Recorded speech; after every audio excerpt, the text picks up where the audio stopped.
आइए आज ये समझने की कोशिश करते हैं कि कोई भी जीवित चीज अपने आसपास की दुनिया को कैसे महसूस करती है और उस पर रिएक्ट कैसे करती है। ये सब ना कंट्रोल और कोऑर्डिनेशन का खेल है। एक तरह का अदृश्य डांस जो हर पल हर जिंदा चीज के अंदर चल रहा है। ये तो हम सब ने महसूस किया है ना? कि पलक झपकते ही हाथ पीछे हो जाता है। ये एक सवाल जो है ना, ये हमें सीधा हमारे शरीर के दो अलग अलग कम्युनिकेशन सिस्टम्स के बारे में बताता है। एक जो बिजली की तरह तेज है और दूसरा जो थोड़ा सोच समझकर काम करता है। असल में ये जिंदा रहने का सबसे बुनियादी नियम है। मतलब चाहे कोई पौधा हो जो धीरे धीरे सूरज की रोशनी की तरफ मुड़ रहा हो, या फिर कोई बिल्ली जो चूहे के पीछे भाग रही हो, अपने माहौल में हो रहे बदलावों को समझना और उस पर सही तरीके से रिएक्ट करना, इसी से तो जीवन चलता है। तो सवाल यह है कि शरीर इतनी तेजी से रिएक्ट कर कैसे लेता है। इसका जवाब छिपा है हमारे शरीर की सुपर फास्ट इलेक्ट्रिकल वायरिंग में, जिसे हम कहते हैं नर्वस सिस्टम। आइए देखते हैं कि ये काम कैसे करता है। जरा इसे देखिए, ये कोई मामूली सेल नहीं है। यह है एक न्यूरॉन, हमारे शरीर के हाई स्पीड इंफॉर्मेशन नेटवर्क का सबसे जरूरी हिस्सा। ये वो खास सेल्स हैं जिन्हें डिजाइन ही इसलिए किया गया है ताकि ये पूरे शरीर में बिजली की रफ्तार से मैसेज भेज सकें।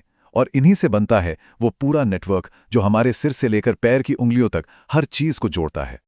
अच्छा, तो ये मैसेज एक जगह से दूसरी जगह जाता कैसे है? ये एक 3 स्टेप का प्रोसेस है।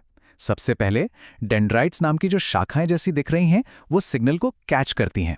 फिर ये सिग्नल एक लंबे तार, जिसे एक्सॉन कहते हैं, उससे बिजली के करंट की तरह गुजरता है और आखिर में अगले न्यूरॉन तक पहुंचने के लिए इसे एक केमिकल सिग्नल में बदलना पड़ता है। और यहीं पर सिनैप्स का रोल आता है, जो बहुत जरूरी है। ये दो न्यूरॉन्स के बीच का एक बहुत ही छोटा सा गैप है। अब देखिए, इलेक्ट्रिक सिग्नल इस गैप को कूद तो सकता नहीं है, तो ये क्या करता है, ये एक केमिकल मैसेंजर छोड़ता है जो तैरकर दूसरे न्यूरॉन तक जाता है और वहां एक नया इलेक्ट्रिक सिग्नल शुरू कर देता है, बिल्कुल एक रिले रेस की तरह। लेकिन इस सिनैप्स को पार करने में थोड़ा सही पर वक्त तो लगता है, और जब कोई गर्म चीज को छू ले तो वहां तो हर मिलीसेकंड कीमती होता है। तो क्या शरीर के पास कोई शॉर्टकट भी है? और इसका जवाब है हाँ, बिल्कुल है। शरीर के पास एक जबरदस्त शॉर्टकट है जिसे कहते हैं रिफ्लेक्स आर्क। इसमें होता यह है कि दर्द का सिग्नल दिमाग तक जाने का लंबा रास्ता लेने के बजाय सीधे स्पाइनल कॉर्ड यानी रीढ़ की हड्डी तक जाता है, और वहीं से फौरन हाथ हटाने का कमांड मसल्स को वापस भेज दिया जाता है। कमाल की बात तो यह है कि दिमाग को तो बाद में पता चलता है कि अरे हुआ क्या।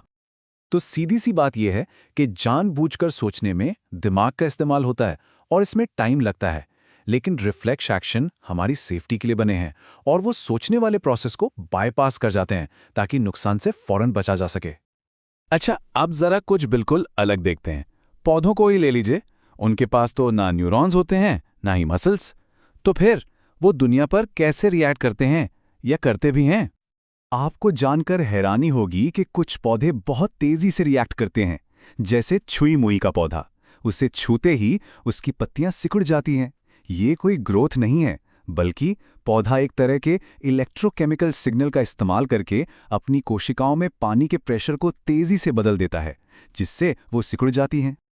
पौधों में रिएक्ट करने का एक और तरीका भी है जो बहुत धीमा है और उनकी ग्रोथ से जुड़ा है।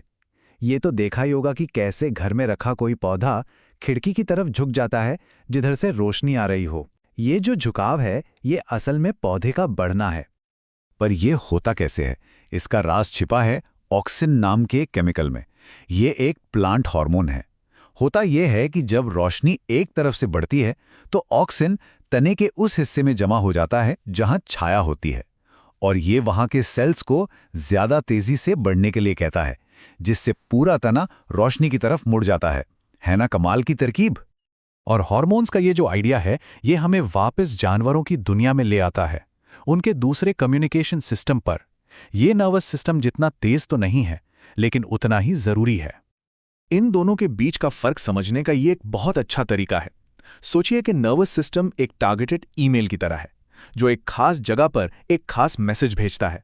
वहीं हार्मोनल सिस्टम एक रेडियो ब्रॉडकास्ट जैसा है, जो अपना मैसेज खून में छोड़ देता है और वो पूरे शरीर में फैल जाता है। फिर जिस जिस सेल के पास उसे सुनने का रिसीवर होता है, उस पर असर होता है। इन्हीं केमिकल सिग्नल्स को हार्मोन्स कहते हैं।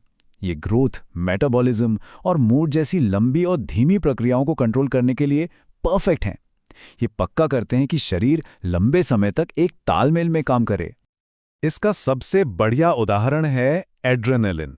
जब डर लगता है तो ये हार्मोन खून में रिलीज होता है। ये दिल की धड़कन को तेज कर देता है, सांसें तेज हो जाती हैं और मसल्स में खून का बहाव बढ़ जाता है। ये सब कुछ इसलिए होता है ताकि शरीर आने वाले खतरे से लड़ने या भागने के लिए तैयार हो जाए। और बात सिर्फ एड्रेनालिन की नहीं है। हार्मोन्स हमारे शरीर में लगभग सब कुछ कंट्रोल करते हैं।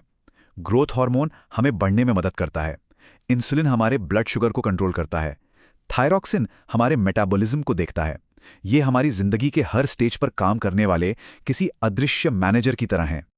तो चलिए अब इन दोनों जबरदस्त सिस्टम्स को एक साथ रखकर इनकी तुलना करते हैं। ये काम भले ही अलग अलग तरीकों से करते हैं, लेकिन दोनों का लक्ष्य एक ही है, शरीर को जिंदा और फंक्शनल रखना। ये टेबल सब कुछ साफ कर देती है।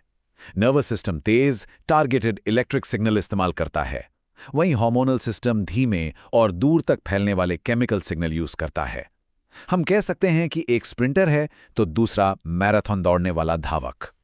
तो आखिर में बात यही है कि ये दोनों सिस्टम अलग अलग नहीं बल्कि एक टीम है। ये साथ मिलकर काम करते हैं ताकि हमारा शरीर अपने आसपास की चुनौतियों का सामना करने के लिए हर समय और हर लेवल पर सही तरीके से रिएक्ट कर सके। और ये सब हमें एक बहुत ही दिलचस्प सवाल पर लाकर छोड़ देता है। अगर हमारे शरीर का इतना कुछ, पलक झपकाने से लेकर दिल के धड़कने तक सब कुछ ऑटो पायलट पर चलता है, तो फिर असल में कंट्रोल में होने का मतलब क्या है? ये सोचने वाली बात है कि हम वाकई अपने शरीर के कितने इंचार्ज हैं। इस पर सोचिएगा जरूर।